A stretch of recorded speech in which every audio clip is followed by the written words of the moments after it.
if you could travel back in time and change some famous historical event, where would you go and what would you attempt to change? Or even just bear witness to, if not change? I would have changed the 2016 election. Wow. Okay. It's like, Yeah. it's like that scene in Carrie when they switch the votes and, Carrie becomes the prom queen and they pour the blood on her. When you asked that question, I was thinking that Stephen King book, 11/22/63, where the guy goes back in time and tries to change the Kennedy assassination. Interesting. Okay. Yeah. And also I would like to go to China 4 years ago, and prevent the outbreak. COVID-19, thing from escaping. And that would be nice thing to change too. Yeah. Worst case scenario with the worst case scenario president at the time. It was just like, are you kidding me? It was almost like a science fiction movie. Yep. But not entertaining. No, not at all.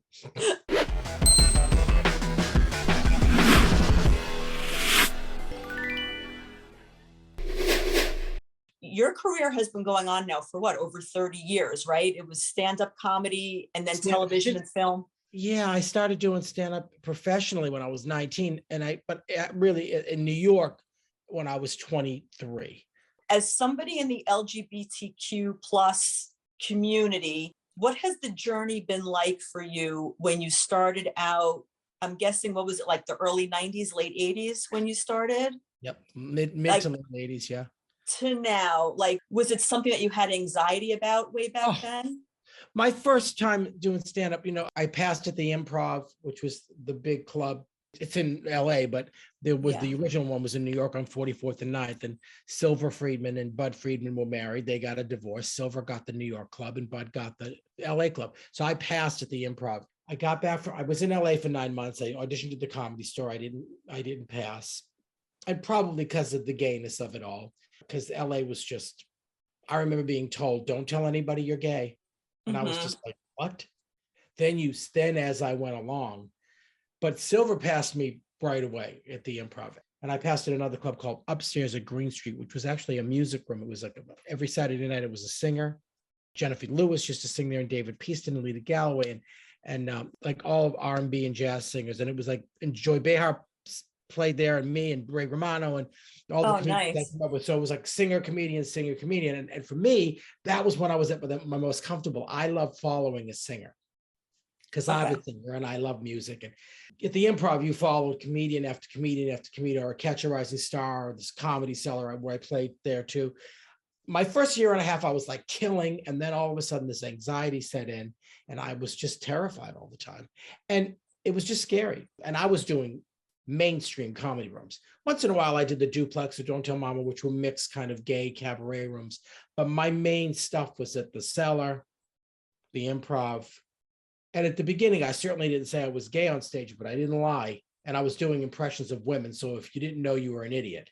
So the fear was being called, the fear of it was at 1 a.m. being on stage and someone calling you a faggot from the back of the room, which did happen once in a while. Happened in Princeton one time. I'll never forget that. And the Hyatt Regency, and they did nothing about it. The Hyatt. In fact, they punished me. Yeah. So don't stay at a Hyatt. Anyway. And, I was booked on Johnny Carson in October of 86 by Jim McCauley. I think it's Jim McCauley, or was it Peter McCauley? I forget, but he was the talent coordinator. And his gut was like, oh my God. When he saw me, he was just like, oh my God, you're amazing. I don't know what we're going to do. We're going to shape 6 minutes and you're going to do this and you're going to be amazing. And then he looked at the video again because he filmed it that night and he just said, you know what? Your comedy has a gay edge to it. And I think it's going to make Johnny nervous. So I'm going to cancel you. And that's just one. Wow. That happened a lot. That was, yeah. I didn't get I didn't get the development deals until much later that everyone else did.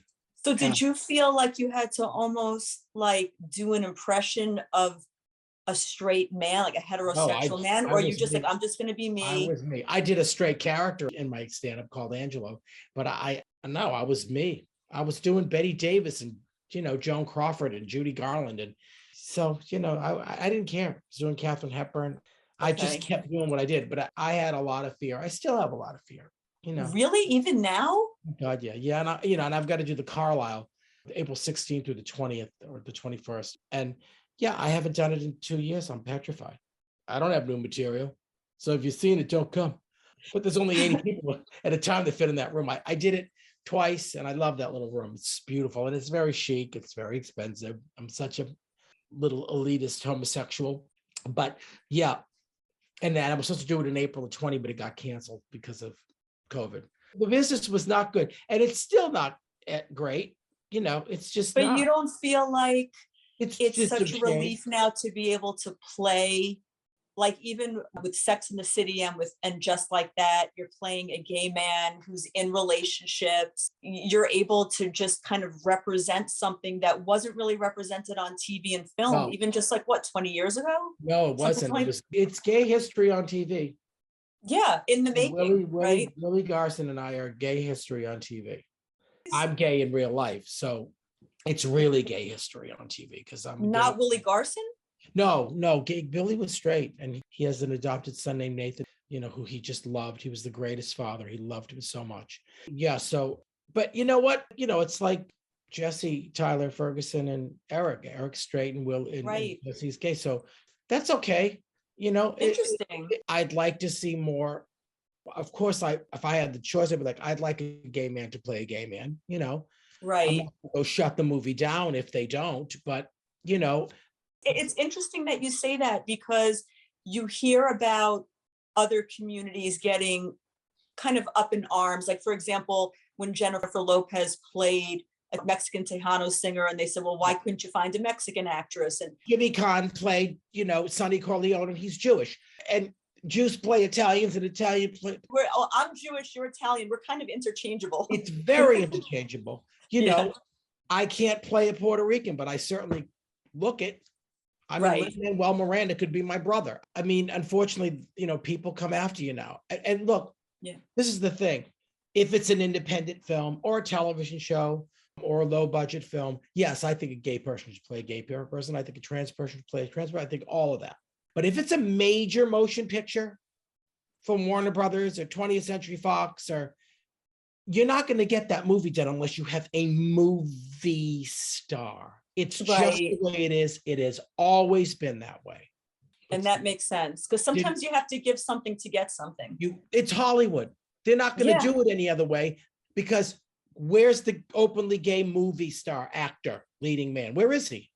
Oh, yeah, no. Where is she? Yeah. Where is the trans movie star? Right. That will put people in seats that the studio heads think will put people. That's an interesting There's question. none of them. When Scarlett Johansson was going to do that, I don't know if that was a major motion picture, but if it was a major motion picture, it was shut down, and now that story will never get told. And I know she's not trans, but it's not going to happen now. And that's just the way it is in Hollywood. And I don't think no matter what, that's ever going to change. Not in my lifetime. Right. They don't care what you are. They want a movie star that's going to put people in seats whose name can go above the title. And there are no openly gay LGBTQ plus movie stars, leading men, leading ladies. Good point. Good point that I never thought of. No, it's true. But yes, if it's an independent or a television show, yeah, I think a gay person should be playing a gay person for the most part. People also say to me that gay people shouldn't be able to play straight people. And that's a bunch of bullshit because until there's a balance of roles. Well, they did for decades without people knowing it. They certainly did. Gay people play straight people all the time. Right. I know many openly gay actors do, and I think it's great. But there's maybe one gay role per, every 5 to 10 TV shows or movies or whatever. So until the balance is at least close, that rule is null and void. Yeah. I want to back up to Willie Garson. Yeah. Because I just finished watching the whole season of the show. Did the cast and crew know that he was battling cancer? Did you know he was sick? I didn't know till a month in when he told me and told everybody. Sarah, said that she knew and she kept it kind of under wraps, but he told me like a month in. Yeah. So did he struggle to get through the workday or was he good to go? No, he was great until he just wasn't there anymore, until he just couldn't come in.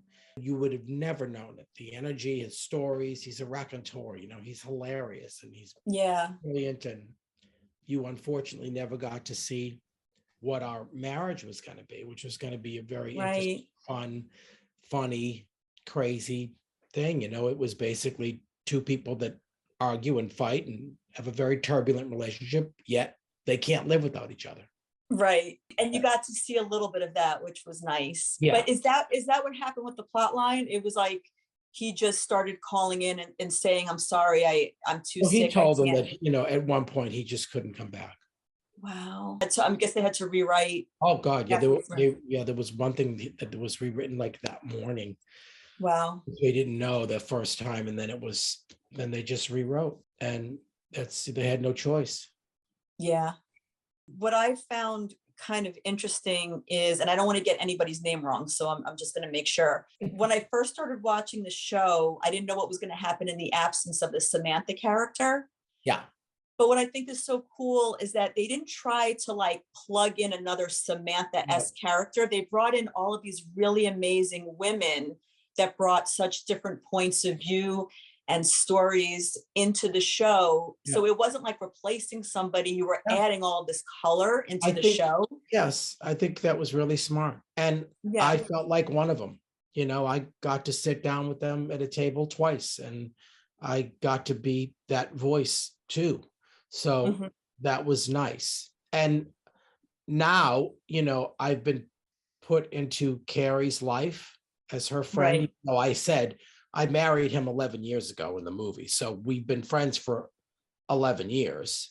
I know Willie was her best friend. Stanford was her best friend, but we walked into the funeral together with her. It's not a big leap that I'm in her life now more and more. And we're both grieving in the show. He left me.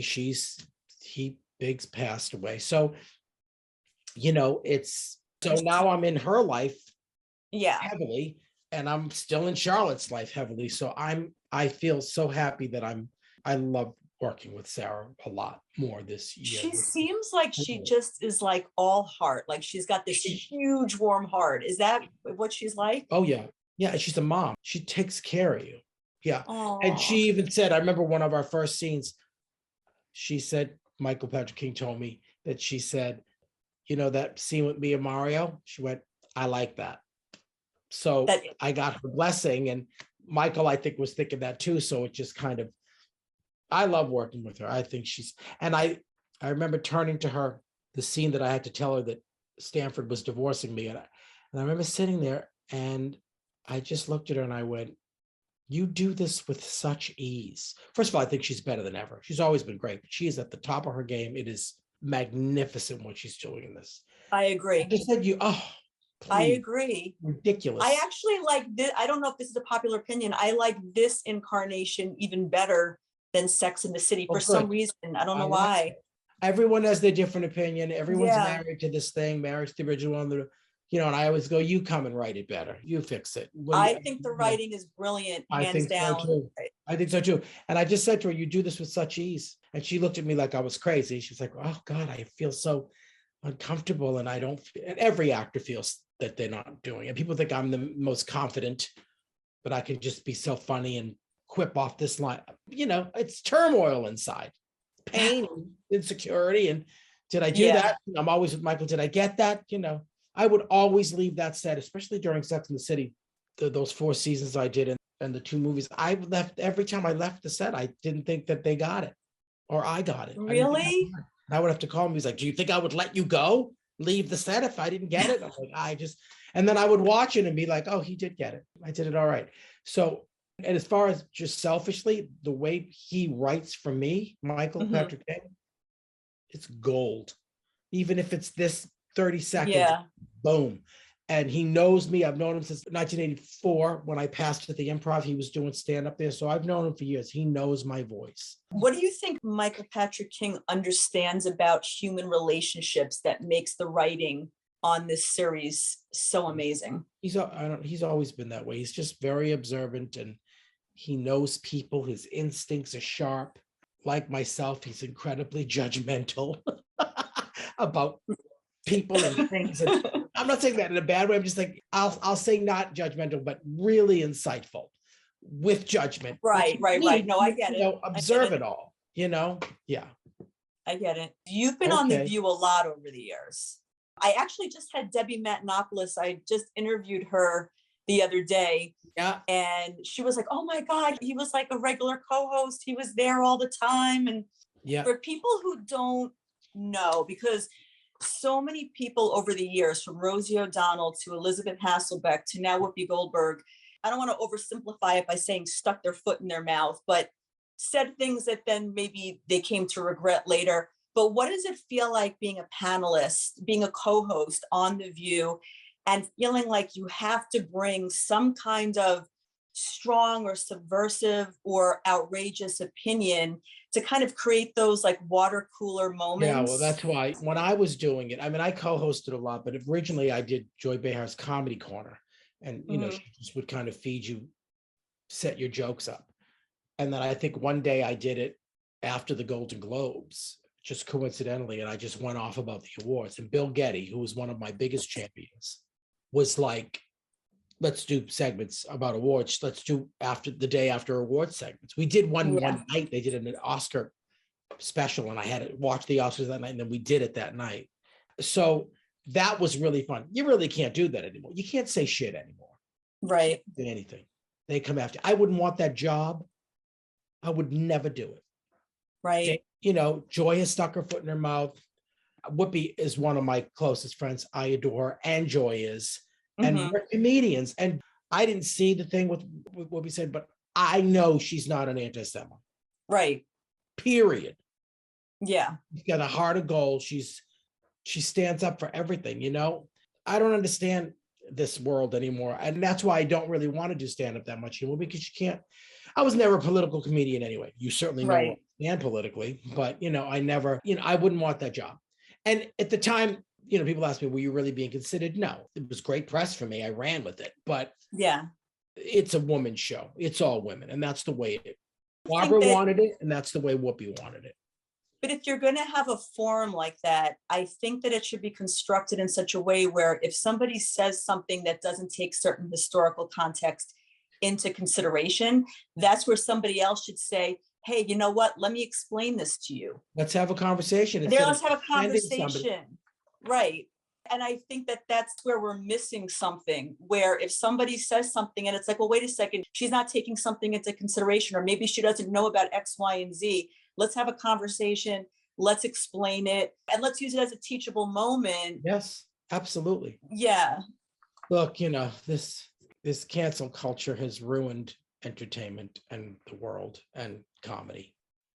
It's ruined comedy. That's for sure. Ruined. Yeah. I'm glad I did it in the 80s and 90s and 2000s. Have fun. I'm 62 years old. I'm done. I'll just write for me and I'll, you know. I think that there's something to be said for everybody knowing how to laugh at themselves, you know, laugh at yourself, laugh at your neighbor, laugh about the fact that these things are, how do I put this? It's like laughter takes away its power, right? Something that's painful or harmful. And that's what comedy was about. Yeah, I know. Yeah, it's not as fun anymore. It really isn't. Do comedians talk about that? Oh, yeah. Judy Gold talks about it all the time. She wrote a book about it. I think it was called Yes, I Can Say That. You know, I just saw her do a little bit. It was so true. She was like, I'm up here doing comedy. I don't know about your childhood trauma. So if I trigger you with something, sorry, I'm not psychic, you know, and it's so true. You know, the word trigger and yes, trigger alert. People like, say that trigger alert. Shut up with your trigger. You know what I want to say to these kids? Toughen the fuck up. Toughen up. The world is not easy. I sound Republican, but snowflakes, exactly. And I'm not a Republican. But, you know, it's the cause and effect. It's having Trump in office and the piggish things that he would just say has caused the opposite effect in the extreme liberal world, where they shut it down any little thing somebody says, and they don't allow the teachable moment, like you said. We have like overcorrection after overcorrection after overcorrection. Oh yeah. So. Yeah, it's a horrible time. Well, hopefully we'll find a balance at some point. I hope so. I don't know if it's going to be in my lifetime. That's what makes me very sad. I'm not going to see that ship turn. What do you think of a person versus their art? So for example, One of my favorite songs used to be that R. Kelly song, like, I believe I could I know. fly, Yeah. right? So I Yeah. still have it on my phone. Yeah. And when I shuffle my songs in my car, sometimes it comes on and I will start singing it like without even thinking. Yeah. And then I'm like, oh, no. And I turn it off. Yeah, that's a tough question. And I kind of Yeah. don't want to go near it. I Okay. had 2 R. Kelly, but CDs on my Love Letters and Write Me Back. They're 2 great R&B albums. Yeah. But he's a horrible human being. Horrible human being. Horrible. And did you ever see him interviewed? He's like, yes. Like, it's like he's an idiot savant. He's a disturbed person. He's got, there's mental health issues. Yeah. Definitely. Definitely. Yeah. But then he's can write that and sing that. It's yes. Yeah, but I don't listen to him anymore. I'm done. But I mean, like, just in general, do you still like, even, okay, with Chris Noth from the show? Yeah. How do you feel about that? Do you feel like, okay, they made the right choice by cutting him out of the final episode? Or do you think they should have serviced the character by keeping it in the final episode? What do you think about that? I don't know enough about any of it to comment on it. I don't know. I wasn't in that world. I'm not a woman. I don't know. So I don't say anything about it. Okay. How long have you been married now? You've been married for a while. Legally, I've been married for 11 years. Oh, it'll be, yeah. Well, no, wait. Yeah. 10 and a half years. Is it 2022 yet? Yes, it is. Oh God. Yeah. I've been married we legally got married in October 5th, 2011, when it became legal in New York. But we've been together for 30 years. And we were married by Jay Baker, Tammy Faye Baker's son. No way. Jay, I love Jay. Yeah, I've always loved Jay. Yeah, I saw him do Sundance did a documentary series on him called One Punk Under God. And he had a Revolution Church he has, he moved around so much. He was in New York, he was in Minneapolis, and I think he's in Seattle now. How did you know him? I just called him and said, I saw your documentary and I knew he welcomed gay people into his church. And I said, do you marry gay men? He said, yes. And I went, wow. Well, I would like you to do this. And he goes, I just saw you on The View saying you were getting married. How did you know that Jerry was the one, first of all? I knew the night I met him. Shut up. Yeah, how? I met him June 20th, 1990, but we were just friends for like a year and a half.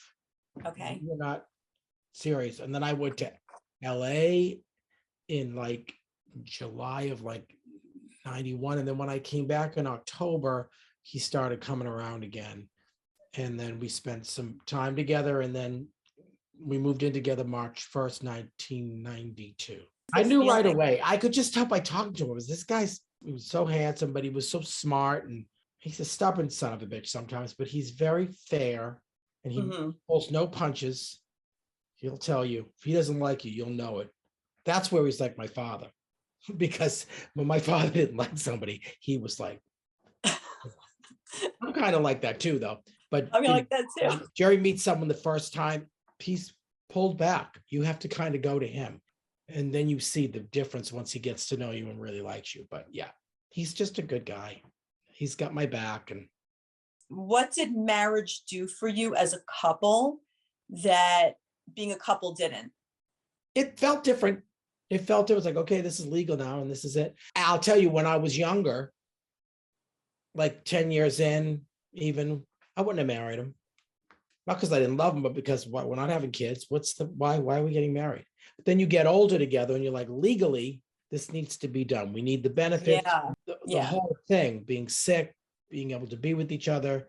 Right. All of that, taxes, everything, I'm not going anywhere. Let's do this. So as soon as it became legal, I was like, okay, let's do this. And we did. Makes sense. Yeah. But these kids that get married after 6 months, a year, they're crazy. It's going to be all the same shit that straight people went through, which is disappointing because I loved being gay and unique and strange and odd and different. It was a different thing. It wasn't the same. It's nice when it was different. Now it's the same. I always say, oh, like getting married and getting divorced. Getting married, getting divorced, fighting over the kids. Kids? I don't want kids. gay people that have kids, I'm like, take the pass. Are you crazy? Run. What is wrong with you? But I like kids. I just don't want them. And we both agreed on that. We both did not want children. Like from day one? Yeah, we knew that. Okay. Yeah. I don't even have a plant. And no pets. I'm No. assuming. And I love dogs. Yeah. Love dogs. But there's that station, Investigation Discovery, which we call murder porn. And you watch those shows, those drama stations. And I always say, now that gay marriage is legal and everything's kind of the same, there's going to be a gay investigation discovery station where all the same shit that happened, because most of that is right. Great stories that happened in the Pacific Northwest. 90% of them are in the Pacific Northwest. You know that, right? What do you mean on the ID Discovery Channel? No, they're most in of those Florida. stories are all in the Pacific Northwest. No, they're not. They're in Florida, dude.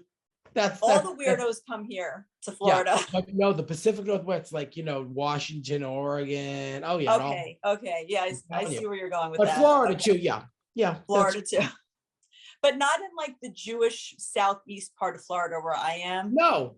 It's like North Florida. You're talking like, in the Everglades. Yeah. I know what you're talking about. Yeah. Do you pray? And if so, who or what do you pray to? I pray when I'm on a plane riddled with turbulence. But I pray. I believe in God. I pray for health and peace and to straighten out a plane when it's bumping up and down on the clouds. Yeah, those are the things I pray for. I do. And I pray for my husband, and I don't pray for everybody, but I do. If someone's ill, I pray for them. And if you could travel back in time and change some famous historical event, where would you go and what would you attempt to change? Or even just bear witness to, if not change? I would have changed the 2016 election. Wow. Okay. It's like, yeah. It's like that scene in Carrie when they switch the votes and, Carrie becomes the prom queen and they pour the blood on her. When you asked that question, I was thinking that Stephen King book, 11/22/63, where the guy goes back in time and tries to change the Kennedy assassination. Interesting. Okay. Yeah. And also I would like to go to China 4 years ago and prevent the outbreak COVID-19, thing from escaping. And that would be nice thing to change too. Yeah. Worst case scenario with the worst case scenario president at the time. It was just like, are you kidding me? It was almost like a science fiction movie. Yep. But not entertaining. No, not at all. Is there anything though that you got out of it in terms of like some type of personal evolution in any way? Well, I'm a recluse anyway, so I'm home a lot. And my husband and I are home together a lot. But he was actually artistic directing a theater in Seattle. Right. It was not a good time. Anyway, he packed his shit up on March 13th, 2020, and he came home. He was home a lot too, though. He's a Tony voter, so he was home a lot. Okay. I did see him a couple times a month, and I went there sometimes. When he came home, we were together for 385 days. I cooked every night. Oh. And I enjoyed it. But you see what I'm saying? Yes. You kind of say, hey, you know what? This is kind of nice. Maybe I needed to slow down for a bit. Yeah.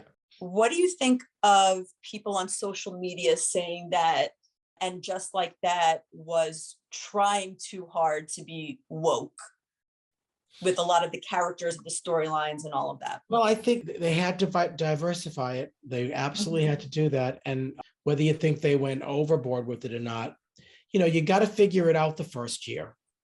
And then you see what, hopefully, if there's a second season, what you're going to do. I was really happy with all of it. I love the new women. I was thrilled with it. And I do like this iteration just as much as the old.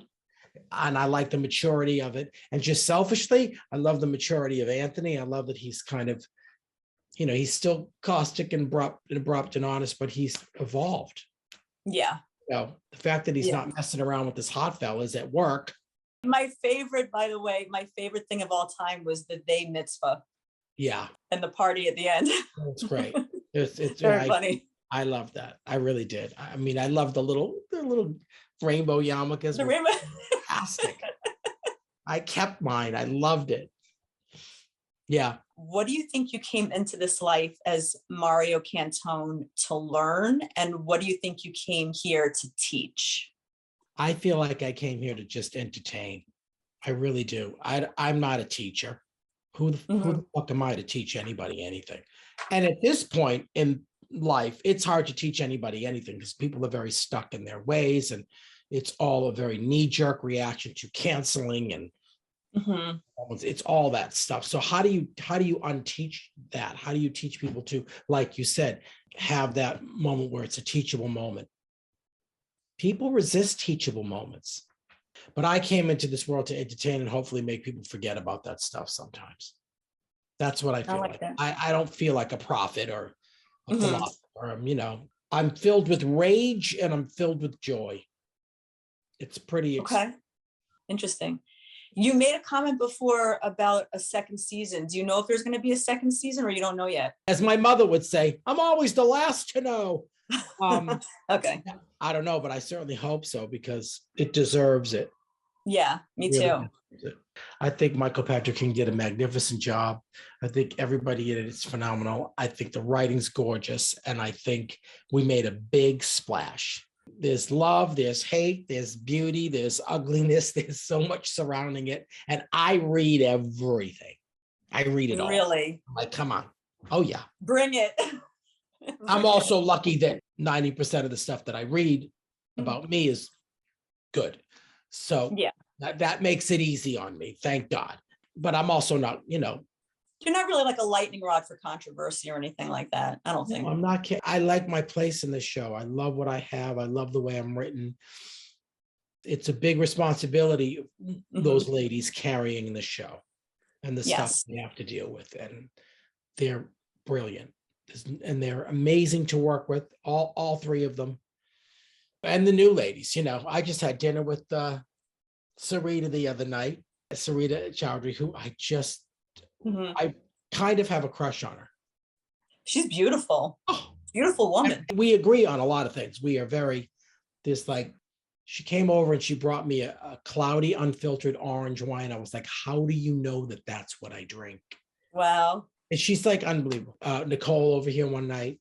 She's gorgeous. Gorgeous. And and the good Karen and Leroy and Sada. I mean, they're just good people. It's a great group. It was a great. Are you friends with Sarah Ramirez? I know. Oh yeah, I know her from the Broadway world.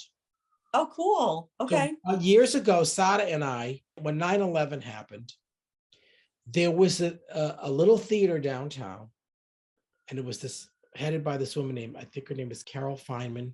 We did like a stage door canteen, like in World War II, when the soldiers used to go and watch performers.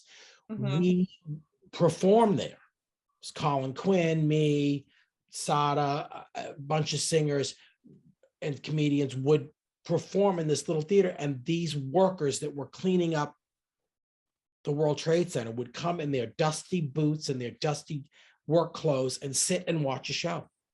Oh, wow. And we did that like every night. That's when I met her. Interesting. She sings her ass off. She's got a glorious voice. Yeah. So, which you saw her sing this week, which was cool. Yeah. So, that's how I've known her. Yeah. Yeah. Beautiful. So that's. I want to thank you for your time. Welcome. And I love you on You're the show. You're a little too comfortable to talk to, which is dangerous. Because everybody says that. Yeah, you're very comfortable. It's a good thing though, as a reporter. Oh, thank you. Thank you. I think it's because I'm like super airy fairy spiritual. Maybe people. But I like your spirituality. I think that's really nice. Oh, thank you so much. And when you leave Florida, it will come back to you twofold. Your spirituality. When you leave the state of the devil. Well, I'm looking forward to seeing how you edit this mess. No. And write it all out. You'll be happy. All right, good. I can't wait. All right, Allison. Thank you Well, so much. you're very welcome. Thank you. It was nice to meet you. Okay, nice to meet you too. Bye-bye. Bye.